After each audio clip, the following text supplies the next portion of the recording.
महाराज जी, आपका सबसे शास्त्र और सबसे प्रिय भोजन प्रसाद क्या है? शास्त्र सबसे प्रिय उड़िया बाबा के उपदेश, हमारे जीवन के आदर्श, महामहिम प्रातः स्मरणीय पूज्यपाद श्री उड़िया बाबा जी महाराज।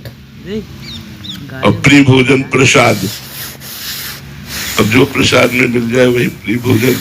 वैसे इस शरीर को मीठा बहुत प्रिय था और प्रिय ग्रंथ पूज्यपाद श्री उड़िया बाबा जी के उपदेश ये हमारे जीवन में रहे।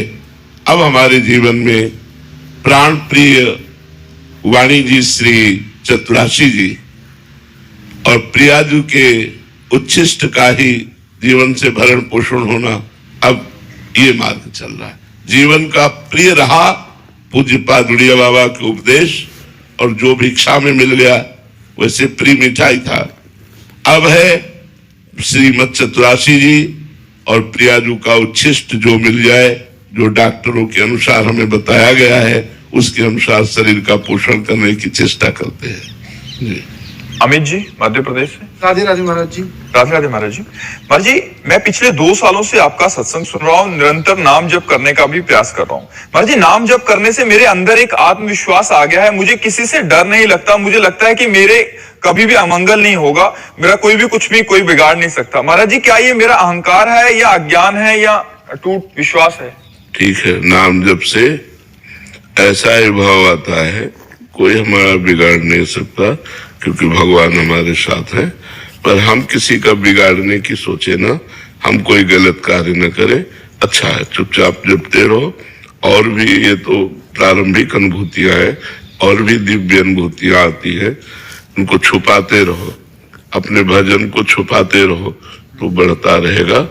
बस पराई माता बहनों से संसर्ग न रखना, कोई नशा न करना, किसी का बुरा न चाहना, तो आप बढ़ते रहोगे, आगे बढ़ते जाओगे। परमार्थ का मार्ग अंदर से प्रकाशित होता है, वो कैसे चलना है वो अंदर ही पता चलने लगेगा, आपको अंदर ही अंदर चलना होगा। बहुत अच्छा है। दीपक जी फतेहपुर शेरवंश।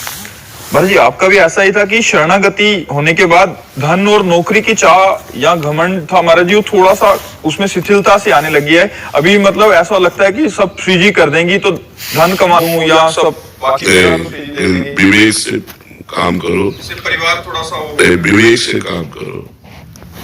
जो धन तुम्हें मिला है, तुम्हारे पास उसके जो अधिकारी है, माता पिता भाई बहन पत्नी जो भी, वो उन सब के लिए है, बांटने के लिए नहीं है।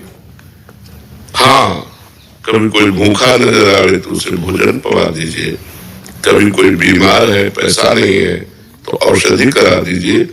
एक जो मनुष्यता है, एक जो हमारा कर्तव्य है, वो जब सामने आवे तो हमें फिर अपनी परवाह नहीं करनी चाहिए, उसकी सेवा करनी चाहिए।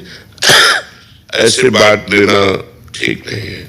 आप अपने परिवार का पोषण कीजिए। संपत्ति भगवान की है, उसे अपना मत मानिए और खूब नाम जप कीजिए। अगर नौकरी मिलती है तो नौकरी कीजिए, कुछ छोड़ने की जरूरत नहीं है। हाँ, मन का जो लगाव है वो सब जगह से हटते हुए धीरे धीरे भगवान की तरफ बढ़ने लगता है। ये जीव का परम सौभाग्य है। अनंत जन्मों से हम भगवान से बिछड़े हुए हैं, दुखमय संसार में सुख मानकर रमण करते हुए हमें बहुत कल्प व्यतीत हो गए। आज हमें अवसर मिला है, ऐसा समय मिला है, ऐसा बुद्धि योग मिला है, जिससे हम भगवान की ओर चल सकते हैं। चलो और जीवन को परम उन्नति के मार्ग में ले चलो, पतन के मार्ग से हटो। बहुत बड़ी कृपा हुई है, पर अपने कर्तव्य से मत भागो। कर्तव्य से भागना ठीक नहीं है, अपने कर्तव्य का पालन करना ही मनुष्य का परम धर्म है। वृंदा जी हरियाणा शेरवंश। महाराज जी, गुरुदेव भगवान, एक साधक का दूसरे साधक से कैसा व्यवहार होना चाहिए? सेवक वाणी में लिखा है कि जो हरिवंश को नाम सुनावे तन मन तासु पर बलिहारी। पर महाराज जी, मेरा तो दूसरे साधक से मतलब मन नहीं रहता बात करने का, तो अगर ज्यादा रुचि नहीं है तो ऐसे नहीं रुचि होनी चाहिए, बिल्कुल नहीं। भजन करने वाले को किसी से रुचि नहीं रह जाती। उचित बात करनी चाहिए, कम बोले, ठीक उत्तर दे, अच्छा व्यवहार करे, लगाव न रखे। लगाव नहीं रखना, हमसे कोई भी बात करे, अब जैसे हमसे कोई बात करने लगता है तो हमारे हाथ अपने आप जुड़ जाते हैं।